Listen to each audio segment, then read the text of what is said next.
Bon, bah, bienvenue à tous d'être là en œuvre. Après, l'exercice de faire du droit à 16 heures, c'est un truc un peu délicat à gérer, donc il n'y a pas de souci. Donc l'organisation va demander de faire un rappel au public sur les différentes manières d'investir dans des startups.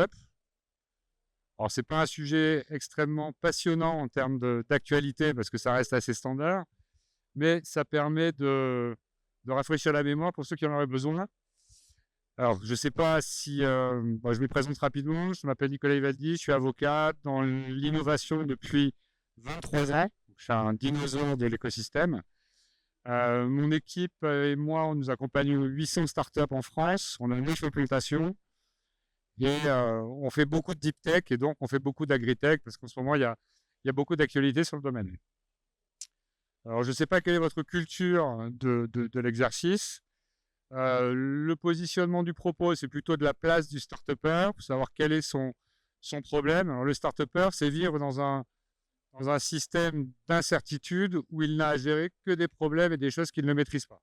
Ça, c'est le quotidien, que ce soit son marché, que ce soit sa techno, que ce soit son produit, que ce soit son management, il découvre tout. Le financement, malheureusement, est une découverte de plus, c'est un truc à gérer en plus qui va poser de gros problèmes, sachant que l'innovation n'est pas romantique, son financement est quand même une question cruciale.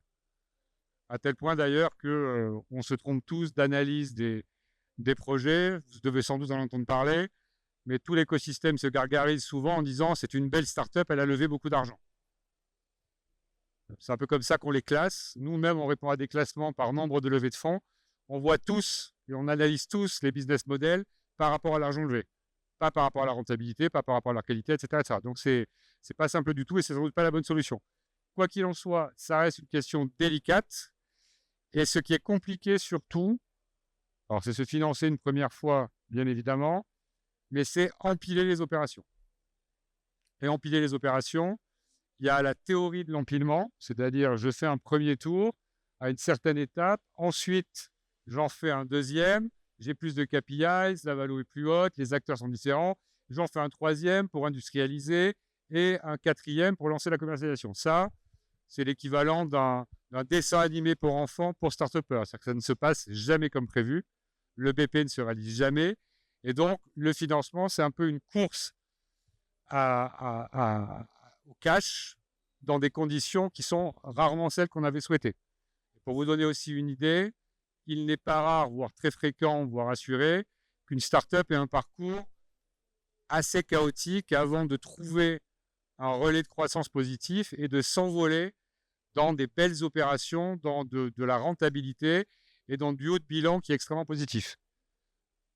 Dans ma pratique, on accompagne plus de 120 levées de fonds par an.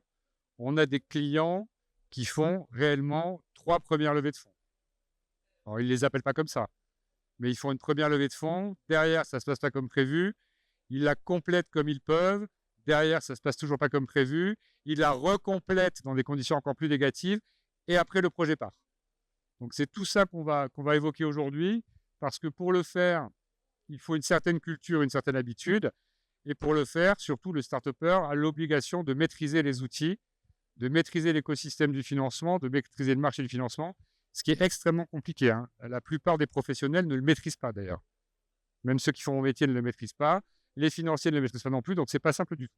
Bienvenue. Et l'equity story, c'est quelque chose qu'on évoque souvent dans ce business. C'est le fait de rester dans une histoire qui ne va pas faire fuir les investisseurs d'après.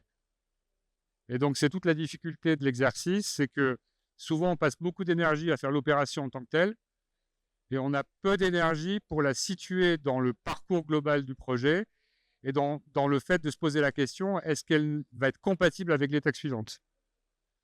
La réalité est moins romantique, là encore. Quand on est un start-upper, une équation qu'on a souvent à résoudre, c'est la même, hein, c'est de se dire, je sais que le deal que je fais maintenant n'est pas génial, mais il est mieux que la mort. Donc ça, c'est un peu un principe de réalité également. Donc dans tout ce bazar, on essaye de se retrouver et on essaye d'avancer sereinement. Donc, je reviens sur la carte de notre ami start-upper qui doit faire beaucoup de choses. Il doit maîtriser le marché de l'investissement et ses règles principales. Règle principale du marché de l'investissement, qui est une sorte de mantra pour start-upers, c'est qu'on ne lève pas ce que l'on veut quand on veut. Vous aurez beau être dans un principe de liberté qui est lié au projet pour faire un calibrage du projet comme vous le souhaitez, le marché de l'investissement répond à une certaine logique. Les premiers investisseurs financent une certaine catégorie de projets en termes de développement. Les deuxièmes, ça va être aussi un projet différent. Si vous ne connaissez pas en avance de phase cette évolution et cette réalité, vous allez soit gâcher un guichet de ravitaillement parce que vous vous direz je lèverai plus tard, les conditions ne conviennent pas, soit vous n'allez pas le trouver. Et en fait, c'est ce qui explique la mort subite des startups. En plus de la mésentente entre associés, qui est quand même le premier critère de mort prématurée. Donc le marché de l'investissement, il faut le maîtriser. Maîtriser les acteurs, maîtriser les pratiques. Il faut maîtriser les méthodes de valorisation, sachant que elles n'existent concrètement et scientifiquement qu'à partir véritablement du 3e tour, qu'on appelle la série A. Avant, c'est plutôt un calcul de dilution et une négociation qui crée la valo, plutôt que la réalité du business. Et de la même manière, ce qui crée la valorisation, c'est le storytelling que le projet est capable de mener et la concurrence qu'il est capable de mettre en mouvement. Si vous avez 5 investisseurs qui veulent investir, vous êtes en position de force pour améliorer les conditions. Si vous n'avez qu'un investisseur qui hésite à venir, vous comprenez de vous-même la nature du rapport de force. Elle n'est pas tout à fait identique.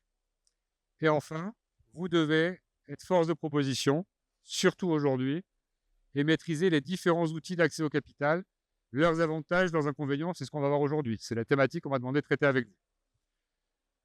Avec en plus un paramètre à intégrer, vous avez entendu parler de la crise économique qui touche le monde. Vous n'êtes pas sans savoir qu'elle touche sensiblement le monde de l'innovation. Après des années qui étaient extrêmement positives, pour vous donner quelques chiffres, il y a eu moins 50% d'argent levé entre le deuxième semestre 2023 et le premier semestre 2024. Donc ça, c'est la réalité des statistiques. C'est-à-dire que l'écosystème levait un certain train d'argent en croissance depuis quelques années. Depuis un an, ça a diminué de moitié. Et donc, on a dû réaliser des opérations qu'on n'avait pas l'habitude de faire, que l'on appelle des bridges. Et donc, on a monté des usines à bridge et on fait ça toute la journée. Et d'après vous, quel est le sujet le plus délicat dans une phase de récession? Qu'est-ce qu'il faut surtout éviter de faire pour un projet? Je vous réponds à la question, hein, ce n'est pas un jeu. C'est éviter de poser des valorisations intermédiaires. C'est ça le problème de la cohérence de l'equity story. C'est l'empilage, ou l'empilement plutôt de valorisation qui pose le plus de problèmes. Et l'occasion pour empiler des valorisations, plus les opérations sont petites, moins elles financent de périodes importantes, plus vous devez en faire. Et donc, il faut à tout prix éviter de gérer des sujets de valorisation. Donc, c'est vraiment la pratique du moment qui fait qu'on se retrouve à faire beaucoup d'opérations particulières qu'on ne faisait pas auparavant. Donc, les 4 grands pans du financement, ce sont ceux-là. L'investissement en equity, c'est la levée de fonds traditionnelle. On verra les paramètres très rapidement. L'avance en compte courant, parce que j'ai inversé le plan après. On la verra également, sachant que de notre côté, c'est vraiment ce qu'on évite de faire, sauf urgence. On verra pourquoi. L'emprunt obligataire, qui a certains avantages, et le blockbuster 2022, 2023, 2024, qui est le BSAR, qui aujourd'hui prend la plus grosse part de marché dans les premiers tours d'investissement, voire dans la structuration de bridge un peu plus tard, pour des raisons qu'on va évoquer. Tout ça, vous maîtrisez le jargon ou vous dites de quoi on parle? Ça va? Pas le dernier? Pas celui-là? Alors, c'est là-dessus qu'on va se focuser. Donc, quand on a un dossier, nous, qui vient nous voir en disant « je dois trouver du financement », la question qu'on doit se poser, c'est qu'est-ce qu'on recherche? Et surtout, qu'est-ce qu'on propose aux investisseurs? Sachant que ça n'est que de la négo. Très souvent, on part de ça. Je comprendrai pourquoi. Et assez souvent, on part de ça. Mais si l'investisseur nous dit « je veux bien financer, je veux bien proposer une valorisation intéressante, mais moi, je préfère ça », là encore, principe de réalité. Ce n'est pas le choix de l'outil qui va devenir une religion, qui va vous obliger à refuser tout le reste. la nécessité principale, c'est de se financer. Donc, on s'adapte. Et on s'adapte dans les 4 bullet points. Et quand vous allez proposer et choisir, ça doit être fait en fonction de ce à quoi vous êtes éligible. Ça ne sert à rien en série A. Une série A, c'est un tour qui commence entre 5 et 7 millions d'euros. Ça ne sert à rien de partir sur des BSAR. Ce n'est vraiment pas la pratique. Si on vous le propose, why not? Mais ce n'est pas à vous d'ouvrir là-dessus. De la même manière, si vous cherchez 100 000 euros, il faut partir d'outils légers. Ça ne sert à rien de partir sur quelque chose qui va être extrêmement onéreux à structurer. La différence aussi entre ces 4 outils, c'est leur coût. Leur coût en termes de temps et leur coût en termes de cash. Donc, il faut l'avoir à l'esprit également. Alors, le financement en equity, c'est la règle de base du sujet. C'est une augmentation de capital par émission de nouvelles actions. Sachant que plus le montant va être important et plus l'acteur va être professionnel, plus il va vous imposer une véritable juridisation de l'opération. Ça va devenir très technique et très complexe. Notamment, aujourd'hui, dans l'heure actuelle, à partir du 2e ou 3e tour, on a toujours ce que l'on appelle des actions complexes. Est-ce que vous connaissez les actions de préférence? Voilà, donc dans ces matières-là, on a des actions de préférence. C'est extrêmement lourd à structurer. Mais on n'a pas le choix. Donc, on essaye d'avoir la meilleure préférence possible, mais on n'a pas le choix. Donc, c'est un tour qui est sur une augmentation de capital. C'est de l'apport en fonds propres. Avantage de l'apport en fonds propres, c'est que ça dote les capitaux propres et donc, vous faites du levier dessus. Votre banquier est content, vous sortez du critère d'entreprise en difficulté, la BPI vous suit, même les banques vont vous suivre. Le critère d'entreprise en difficulté, vous le maîtrisez ou pas? C'est quand une société a ce que l'on appelle des fonds propres négatifs. Donc, les fonds propres, c'est le haut de bilan. Et quand elle a tellement de pertes qu'au bout d'un moment, elle a des fonds propres qui sont négatifs et supérieurs à la moitié du capital. C'est une règle barbare qui n'a pas véritablement de sens dans l'innovation. Et il y a un projet de réflexion avec le député Paul Midi qui est venu ce matin, où il y a une vraie réflexion là-dessus pour essayer d'améliorer le sujet. Enfin, en tout cas. Alors, non, parce que le redressement judiciaire, c'est véritablement... Alors, si vous ne recapitalisez pas au bout d'un délai de 24 mois, oui, mais c'est très théorique. Et 24 mois dans une start-up, c'est vraiment dans très longtemps. C'est dans très longtemps. Donc, en fait, quand la loi nous menace en disant « Attention, si tu ne fais pas ça, dans 24 mois, tu es puni », le start-upper, lui, pilote à 15 jours, 3 semaines, 3 mois. Donc, le 24 mois, il s'en fout. Non, le problème, en revanche, c'est que quand vous êtes une entreprise en difficulté, vous n'êtes plus éligible à la BPI, vous n'êtes plus éligible au financement européen et vous n'êtes plus éligible au financement bancaire qui est cautionné par la BPI. Et les 3 réunis, ça représente à peu près 90% du financement non dilutif. Donc, autant vous dire que c'est devenu une réalité et un vrai stress qui fait qu'on regarde ça comme le lait sur le feu et qu'en fin d'année, avant de clôturer le bilan, il y a un petit moment de panique où on se dit mais comment on va faire pour améliorer la copie? Et il y a des moyens pour améliorer la copie, l'immobilisation de la R&D, il y a plein de recettes pour le faire. Donc, voilà comment fonctionne la levée en equity. Ça ne doit se faire que sur les opérations importantes. Le seed jusqu'aux séries ultérieures, des tours à partir de 700 800 000 euros, parce qu'à chaque fois, vous allez devoir fixer une valorisation.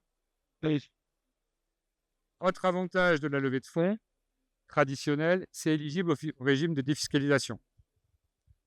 Vous avez peut-être vu, si vous n'avez que ça à faire, que depuis le 1er janvier, il y a une nouvelle loi. Bonjour messieurs. Il y a une nouvelle loi de finances qui permet d'augmenter la défiscalisation des business angels, notamment dans les startups qui font plus de 30% de masse salariale en R&D. Et donc, chaque BA peut déduire de son impôt 50 000 euros de son investissement. Donc, on attend ça pour vraiment redynamiser. Cette logique, si elle se développe, va remettre le financement en equity au premier niveau. Parce que malheureusement, c'est le seul outil qui le permet immédiatement. Et donc, si quelqu'un vous dit « j'investis en juin, mais je veux déduire de ma feuille d'impôt en mars prochain », il faut qu'il constate avant le 31/12 l'investissement en equity. Les autres systèmes décalent trop, donc on s'attend à ce que ça revienne sur le devant de la scène. Pour l'instant, on n'observe pas encore ça. En tout cas, c'est avantageux en termes de fiscalité. Ça permet aussi de récupérer le mécanisme de l'article 150 OBTR. Vous savez ce que c'est?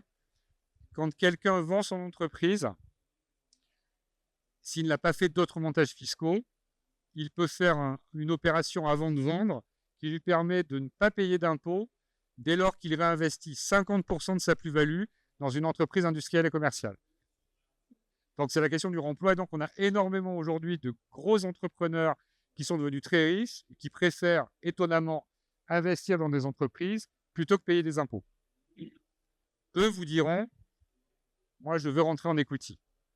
Donc, on a pour cette raison-là pas mal de tours qui partent, par exemple, en BSAR.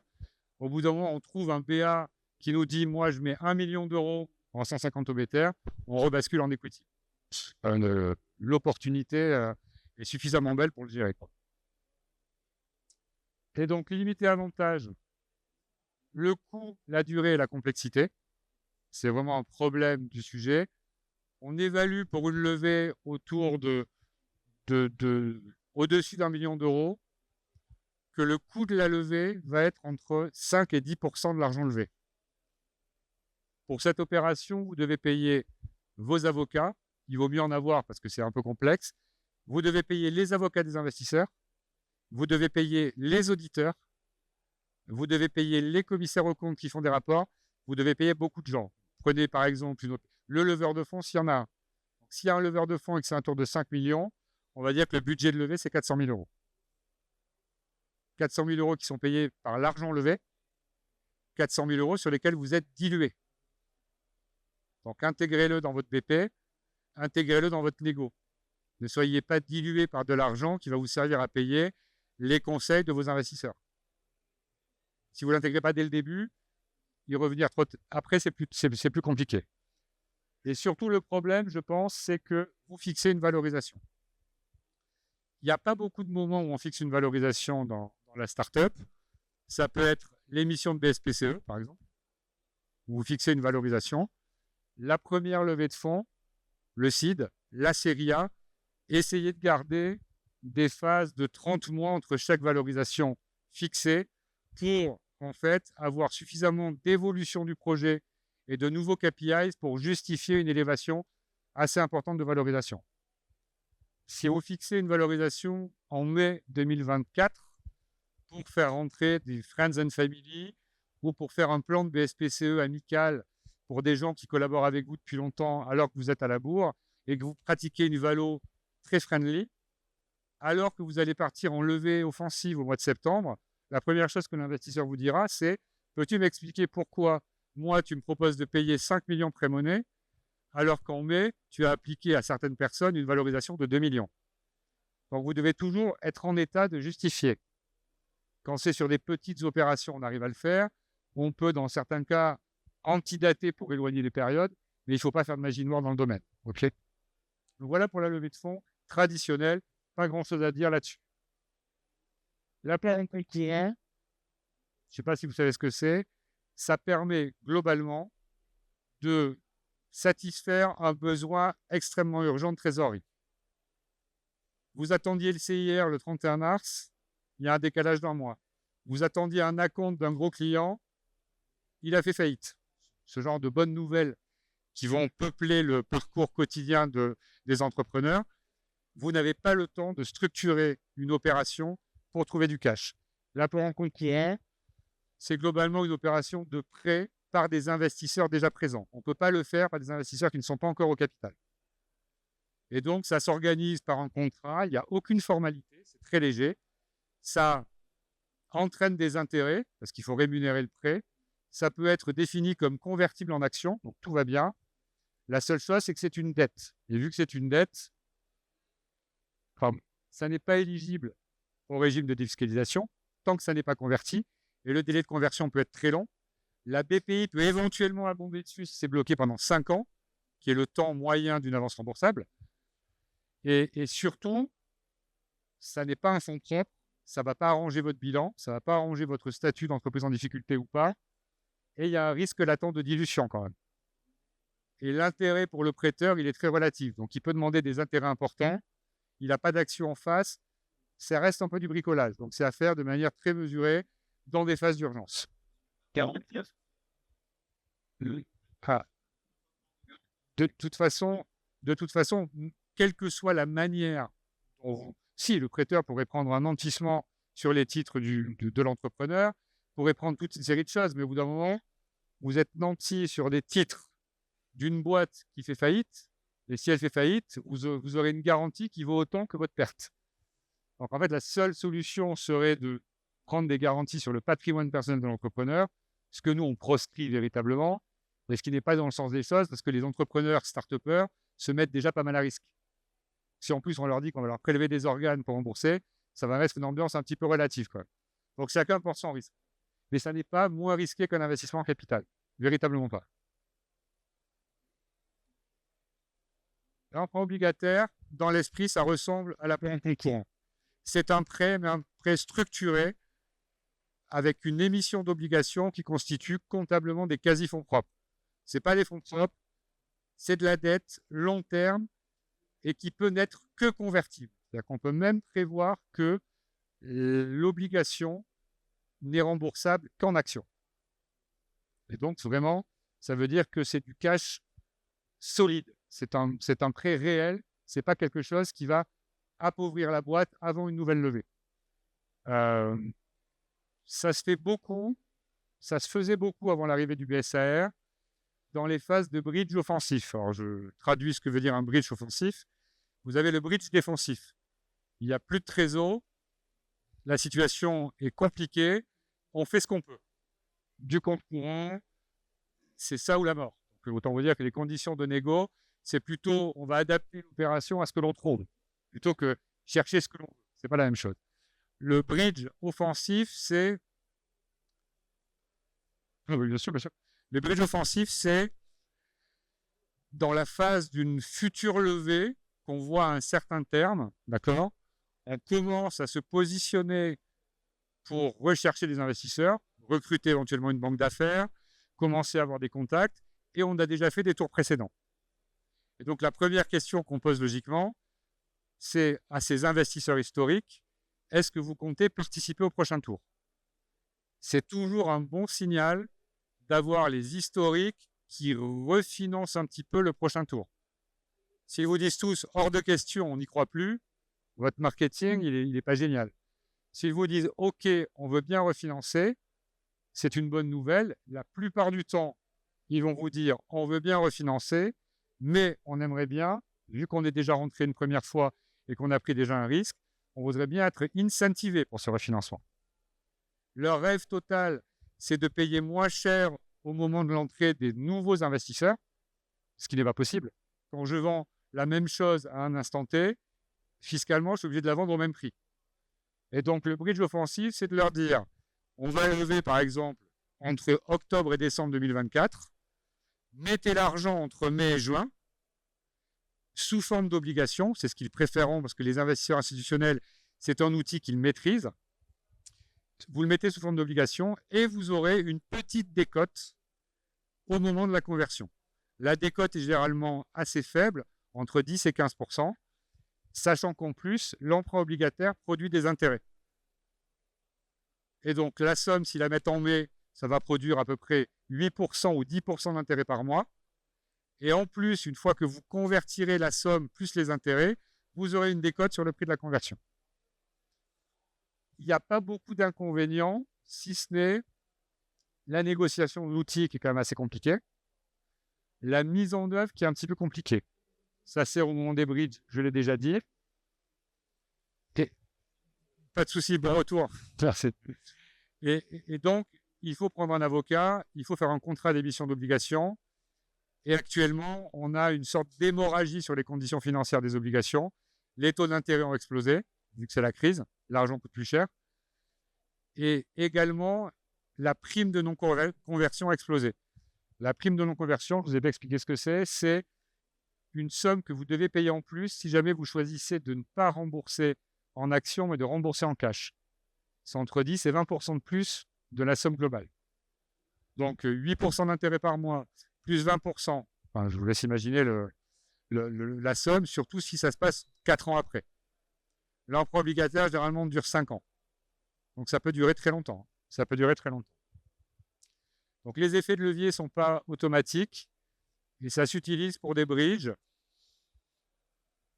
Pour un dossier dans le salon, d'ailleurs, actuellement, on est en train de faire 4 millions de bridges en obligations. Ce sont les investisseurs qui l'ont imposé. Nous, on n'avait pas le choix. Donc, pour 4 millions, vous les écoutez. Voilà un petit peu comment ça fonctionne. Pas éligible à la défiscalisation non plus, avant la conversion, bien évidemment. Si vous avez une échéance de 5 ans, vous êtes très peu attractif fiscalement.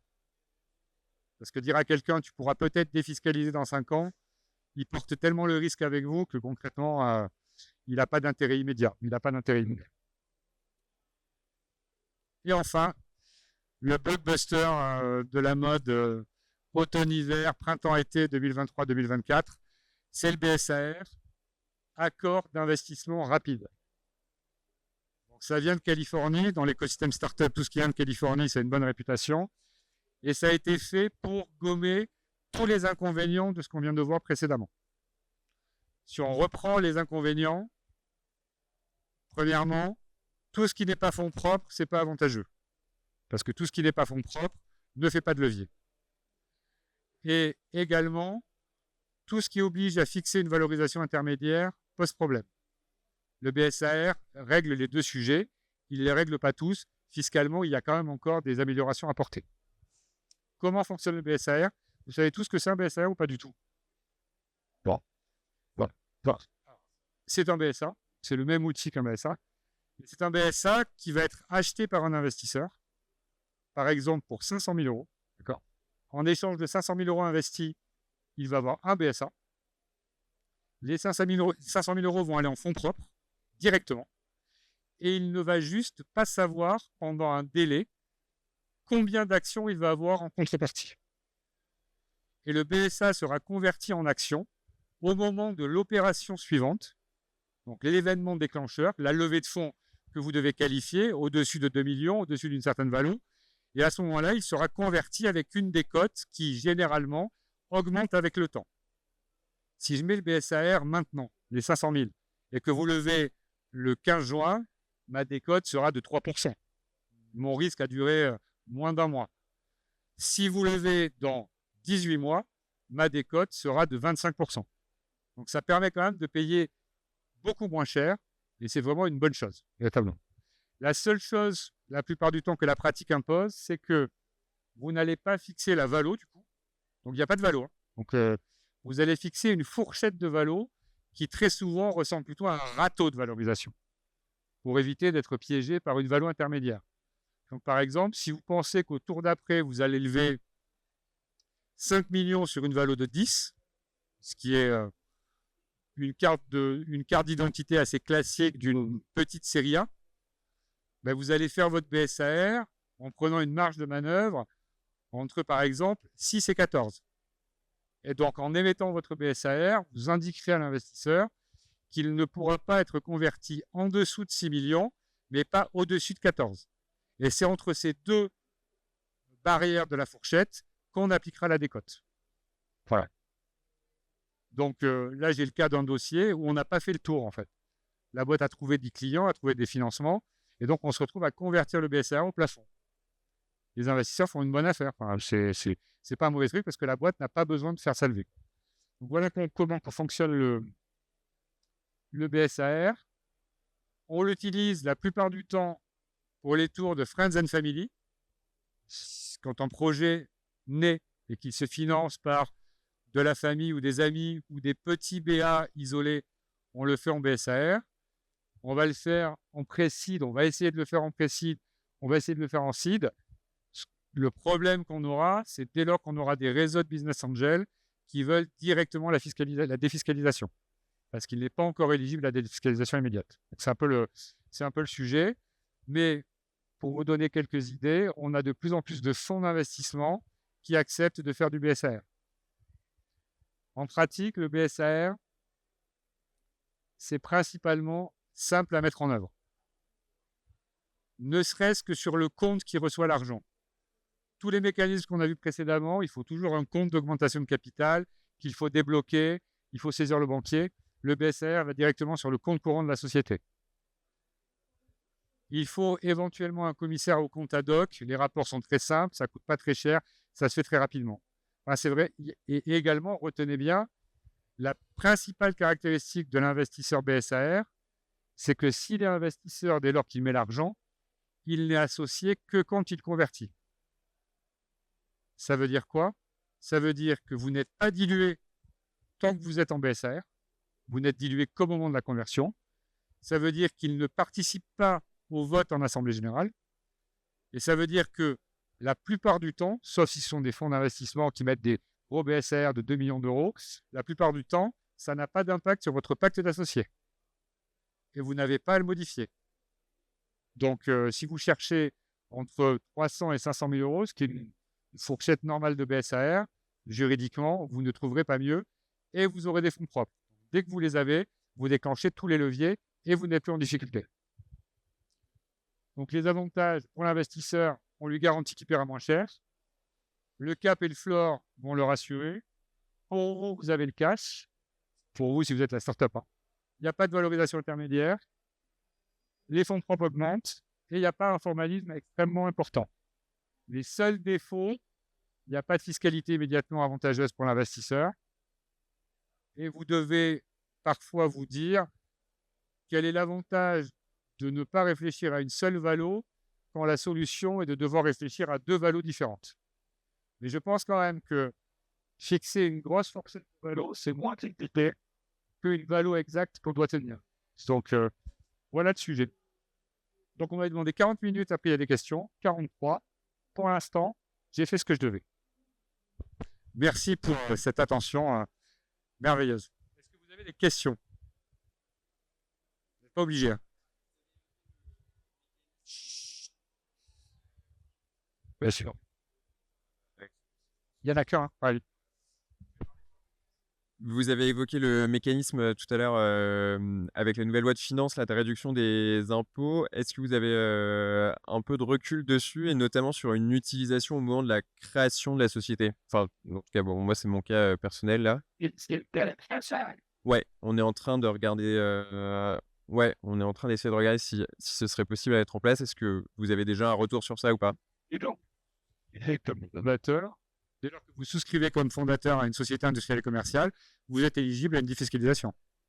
Voilà. Exactement. Exactement. Alors, on attend quelques décrets qui ne sont pas arrivés, parce que je pense qu'ils ont du mal pour les rédiger. Et d'après ce que disent les personnes qui ont poussé la loi, ça ne serait que déclaratif. D'une part, ça ne sera que déclaratif. D'autre part, mais on est filmé toujours. D'autre part, on est quand même sur un segment, comment le dire sans le dire, qui n'est pas le plus fiscalement visible et qui intéresse le plus l'administration fiscale. Il faut vraiment rentrer, même sur des grosses enveloppes de crédit impôt recherche, pour attirer sur des startups du contrôle. C'est-à-dire que sur les premières années, il n'y a pas encore de richesse créée. Heureusement qu'on n'est pas contrôlé systématiquement. Voilà. Il faut être un peu épais et gras pour être contrôlé URSSAF, contrôlé CIR, contrôlé fiscalement. Heureusement. Voilà.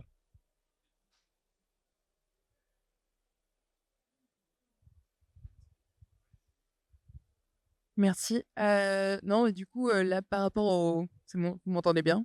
Ok. Par rapport au grand panorama que vous avez présenté, dans le monde agricole, quelles sont les tendances, du coup, où est-ce qu'il y a des spécificités liées à l'investissement d'une start-up en agtech, en foodtech? Vous posez un sujet intéressant. On a un vrai problème de financement en agritech. Ça, moi, c'est clair. On a un problème général de financement tout court dans la start-up depuis 1 an. Donc, au moins, ça s'est réglé. Donc, tout le monde est à la même enseigne. L'agritech, spécifiquement, on a des investisseurs qui ont saisi l'opportunité d'un nouveau marché. Et vous savez comment se structure un fonds d'investissement. Il a lui-même l'opportunité de lever de l'argent sur lequel il sera rémunéré. Donc, il lance un produit. mais il n'a pas forcément encore la pratique pour l'utiliser. Et donc, on commence à avoir pas mal d'opérations en agritech qui s'annoncent, alors que les fonds ont été créés pendant 2 ans. Donc, on a vécu une sorte de déception avec des véhicules créés pour cette problématique-là, qui n'opéraient pas des deals. Il fallait le temps que ça évolue et que les gens s'acculturent au sujet et que même leurs recrues voient pas mal de dossiers pour comprendre. Donc, je pense que ça va s'améliorer. Et après, on a un cycle de retour sur investissement qui est très particulier dans l'agtech, sachant qu'on doit à l'intérieur faire des différences de secteurs. C'est-à-dire que l'agtech digital, c'est-à-dire ceux qui développent des solutions digitales ou d'IA pure digitale sur l'agritech, ont moins de problèmes pour se financer que ceux qui mettent les mains dans la terre. Et ceux qui mettent les mains dans les labos, qui font vraiment quelque chose de sciences naturelles, quoi. Donc, voilà un peu le problème. Et à la limite, le reste des deep tech a plus de passé, donc a moins de problèmes parce que les secteurs sont plus maîtrisés. Mais ça va changer, hein. Enfin, ça va changer.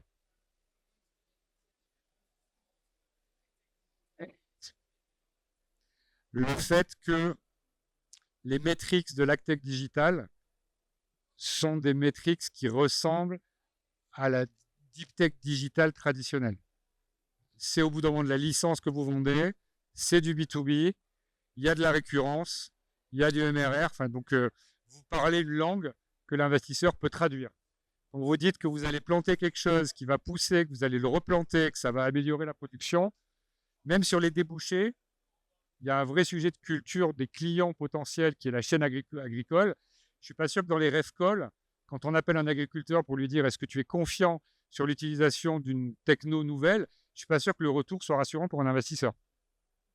Enfin, j'ai vu le cas dans certains dossiers où on avait des super relations avec l'agriculteur POC. Quand l'investisseur l'a appelé, il a répondu, c'était dramatique, quoi. Donc, il faut éduquer toute la chaîne, en fait, hein. C'est pas simple.